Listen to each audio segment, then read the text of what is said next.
Hi, welcome to the Climate Change and Biodiversity podcast. I'm your host, Zoe, and throughout the series, I'll be talking to some of my peers about the effects of climate change on biodiversity and, in turn, the influences on our health.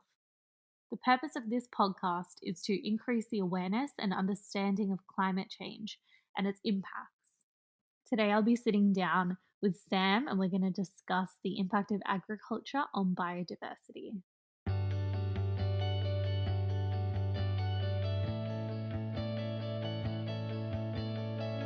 Hi, Sam. Thanks for joining us today. That's all right. Thanks for having me on the podcast. My pleasure. So, today we're going to be talking a little bit about agriculture and the impact climate change has. So, I thought we could get started by talking about what is agriculture. So, agriculture is rather simple. In its most basic form, it's just farming of some kind, whether this be a crop or some sort of product produced by an animal, ranging from eggs, milk, wool, even meat. Okay, and so how is agriculture being affected by climate change? There are various ways that agriculture is being affected by climate change. You can't narrow it down to one specific point. This is typically through natural disasters such as heat waves, flooding, or even droughts. However, the biggest factor in the rising temperature, which both reduces the amount of food being produced and makes it harder to produce food. Right, and so what are the best options for maintaining food production, even with the effects of climate change becoming more predominant, do you think? There are various methods that can be used to help farms maintain food production, such as using wind turbines to help channel breezes to local crops, or growing crops which are more climatized to the area, which will help them deal with the increased temperatures. Okay, right. And so, how do you think smaller farms are being impacted compared to their larger counterparts? Yeah, so smaller farms can be impacted in a handful of ways, with the main factor being increased production costs, which leads to an increased overall difficulty producing products. In addition to this, livestock is likely to die from heat related illnesses and dehydration. Interesting. So, given what you just said, do you have any examples that might provide some insight into how climate change is affecting different areas of the agriculture industry? Yeah, so there's plenty of real world examples of how the agriculture industry is constantly being affected by climate change. And it's fortunate that it's so well documented with such a wide range of examples to draw from. Some studies have found that rising temperatures can actually have rather severe impacts on the health of livestock, affecting both their physiology and metabolism, with a lot of livestock being affected by things like temperature related illnesses and even death in some cases.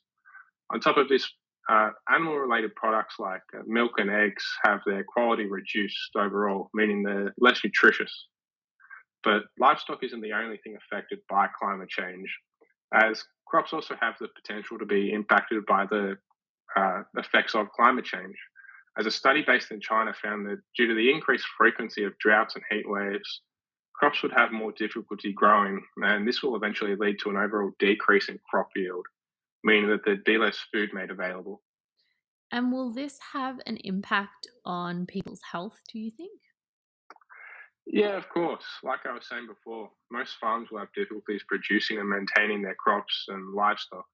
And whilst these effects won't immediately be noticed, they eventually will be due to the eventual price increases and scarcity of products. Furthermore, the livestock related products will also contain less nutritional value, which is ultimately worse for consumers.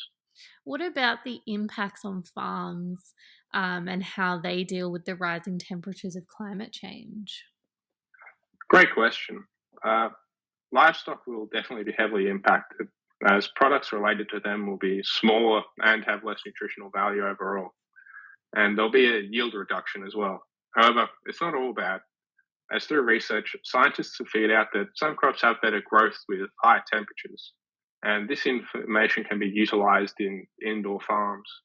So, does this have any relation back to other forms and themes of climate change that we've talked about?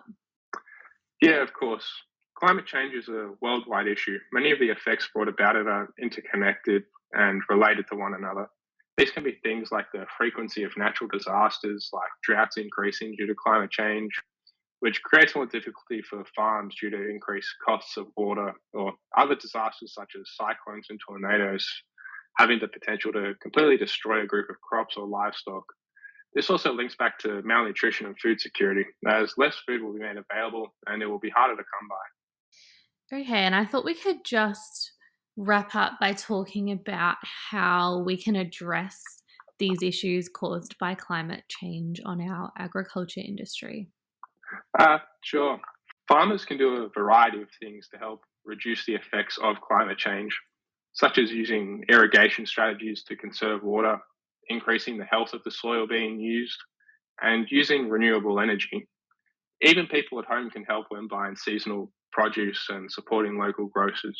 Amazing. So I think we've covered a lot today. Thank you for your discussion. That's okay. Thanks for having me on. I hope you enjoyed our discussion today. As always, feel free to listen and engage with our other episodes. For more information and access to other events or resources, you can visit the Global Climate Change Week website at www.globalclimatechangeweek.net, or feel free to follow Global Climate Change Week on Twitter at GCC Week.